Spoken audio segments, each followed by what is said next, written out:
उत्तर प्रदेश की सियासत में जौनपुर का मछली शहर हमेशा से ही चर्चा का केंद्र है, लेकिन इस बार यहाँ की हवाओं में एक नई और अलग ही आहट सुनाई दे रही है। ये आहट है महिला नेतृत्व की, एक नए और बेहद दिलचस्प अध्याय की।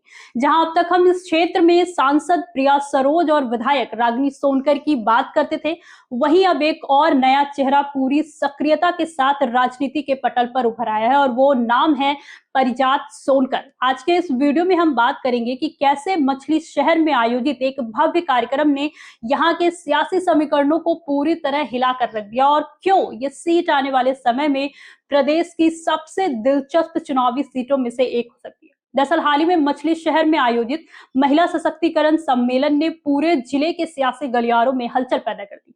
इस कार्यक्रम के मुख्य सूत्रधार रही सुप्रीम कोर्ट की अधिवक्ता परिजात सोनकर, जो पूर्व मंत्री और कद्दावर नेता जगदीश सोनकर की बहू हैं। सम्मेलन में उमड़ी सैकड़ों महिलाओं की भागीदारी और परिजात का जिस तरह से भव्य स्वागत किया गया, वो इस बात का साफ संकेत है कि वे अब चुनावी राजनीति में एक बड़ी और निर्णायक भूमिका निभाने के लिए पूरी तरह तैयार है। कार्यक्रम के दौरान जब उनसे चुनाव लड़ने को लेकर सीधा सवाल किया गया तो उन्होंने बिना किसी झिझक के स्पष्ट कर दिया कि अगर उन्हें मौका मिलता है तो वे मैदान में उतरने से पीछे नहीं हटेंगे। परिजात सोनकर ने महिलाओं की सुरक्षा, उनकी शिक्षा और आत्मनिर्भरता को अपनी सबसे बड़ी प्राथमिकता बताया है। अब जरा मछली शहर विधानसभा सीट की राजनीतिक अहमियत को भी समझ लेते हैं। मछली शहर सिर्फ एक सामान्य सीट नहीं है, बल्कि सामाजिक समीकरणों के लिहाज से ये पूर्वांचल की बेहद प्रभावशाली सीट मानी जाती है। यहाँ अनुसूचित जाति मतदाताओं की संख्या निर्णायक भूमिका में रहती है और खास तौर पर सोनकर समाज का प्रभाव चुनावी नतीजों पर साफ दिखाई देता है। यही वजह है कि इस सीट पर परिवार, सामाजिक पहचान और स्थानीय नेटवर्क की राजनीति हमेशा अहम भूमिका निभाती रही है। मछली शहर क्षेत्र में जगदीश सोनकर का दशकों पुराना राजनीतिक प्रभाव रहा है और उनकी पहचान जमीनी नेता के रूप में ही की जाती रही है। ऐसे में परिजात सोनकर की सक्रियता को सिर्फ एक नई एंट्री नहीं, बल्कि एक संभावित राजनीतिक विरासत के विस्तार के रूप में भी देखा जा रहा है। लेकिन अब यहाँ सबसे बड़ा सवाल यही उठता है कि क्या इस एंट्री के बाद वर्तमान विधायक रागिनी सोनकर का क्या होगा।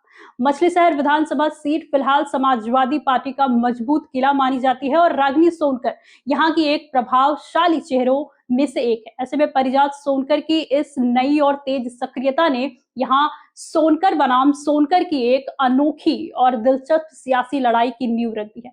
एक तरफ युवा नेतृत्व की मौजूदगी है, तो दूसरी तरफ कानूनी अनुभव और परिवार की दशकों पुरानी जमीनी पकड़। और यही वजह है कि अब मछली शहर की लड़ाई सिर्फ एक सीट की लड़ाई नहीं रह गई है, बल्कि ये सामाजिक समीकरण, राजनीतिक विरासत और एक नई नेतृत्व की स्वीकार्यता की भी परीक्षा बनती जा रही है। सबसे खास बात यह है कि इस पूरी सियासी हलचल के केंद्र में इस बार महिलाएं हैं, चाहे वो संसद स्तर की प्रतिनिधित्व हो, विधानसभा की राजनीति हो या फिर नई दावेदारी।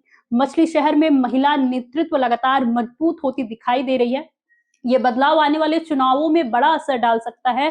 अब सबकी नजरें इसी बात पर टिकी है कि क्या मछली शहर की जनता इस नए महिला चेहरा को अपना आशीर्वाद देगी या फिर मौजूदा राजनीतिक समीकरण ही कायम रहेगी। इस पूरी हलचल पर आपकी क्या राय है, हमें कमेंट करके जरूर बताइए और देखते रहिए अनारी टीवी यूपी। नमस्कार।